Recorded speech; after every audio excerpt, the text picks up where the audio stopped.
ఉత్తరాది రాష్ట్రాలలో వర్షాలు వరదల బీభత్సం కొనసాగుతూనే ఉంది. అసోంలో లక్షల మంది నిరాశ్రయులయ్యారు. అటు గుజరాత్లో కొండపోతతో నదులు ఉప్పొంగి ప్రవహిస్తున్నాయి. కశ్మీర్ ప్రజలు వానలతో తీవ్రంగా ఇబ్బంది పడుతున్నారు.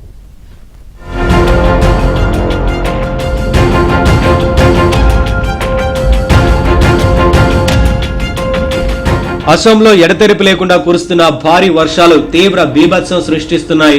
నదులని ఉగ్రరూపం దాల్చి ప్రమాద హెచ్చరిక స్థాయిలను దాటి ప్రవహిస్తున్నాయి. రాష్ట్రంలో వరద పరిస్థితి అత్యంత విషమంగా మారింది.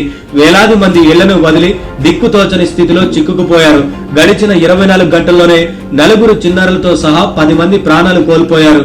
దాంతో వర్షాలు వరదల కారణంగా సంభవించిన మొత్తం మరణాల సంఖ్య 41కి చేరుకుంది.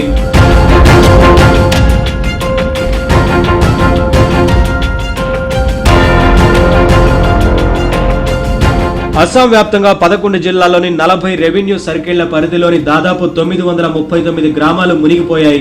మొత్తం 6,53,000 మందికి పైగా ప్రజలు వరదల దాటికి తీవ్రంగా ప్రభావితమయ్యారు.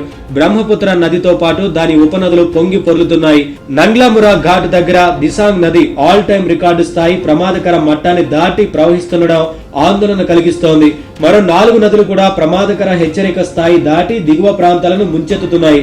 బాధిత జిల్లాల్లో ప్రభుత్వం ఏర్పాటు చేసిన 487 రిలీఫ్ క్యాంపులు, పంపిణీ కేంద్రాల్లో 3,13,000 మంది ఆశ్రయం పొందుతున్నారు.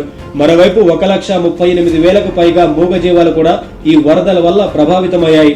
ఇండియన్ ఆర్మీ, ఎన్డీఆర్ఎఫ్, ఎస్డీఆర్ఎఫ్, వాయుసేన, ఫైర్ సర్వీసెస్, సివిల్ డిఫెన్స్ బృందాలు రంగంలోకి దిగి ఒక్కరోజే 8,400 మందికి పైగా బాధితులను సురక్షిత ప్రాంతాలకు తరలించాయి. వరద ధాటికి 53 రోడ్లు, 6 కట్టలు పూర్తిగా ధ్వంసమై రవాణా వ్యవస్థ స్తంభించిపోయింది.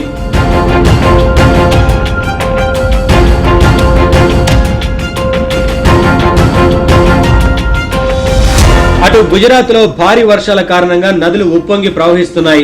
నవసారి జిల్లాలో తీవ్ర వరద పరిస్థితి నెలకొంది. భారీ వర్షాలకు ఔరంగా నది ఉగ్రరూపం దాల్చింది.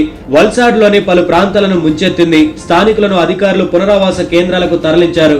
కావేరీ నదీ తీర ప్రాంతాల్లోని పలు నివాసాల్లోకి నీరు చేరడంతో స్థానికులు తీవ్ర ఇబ్బందులు ఎదుర్కొంటున్నారు.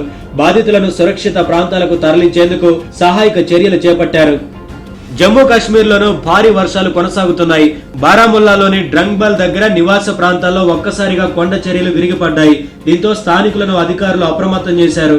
ప్రమాద ప్రాంతాలకు దూరంగా ఉండాలని సూచించారు.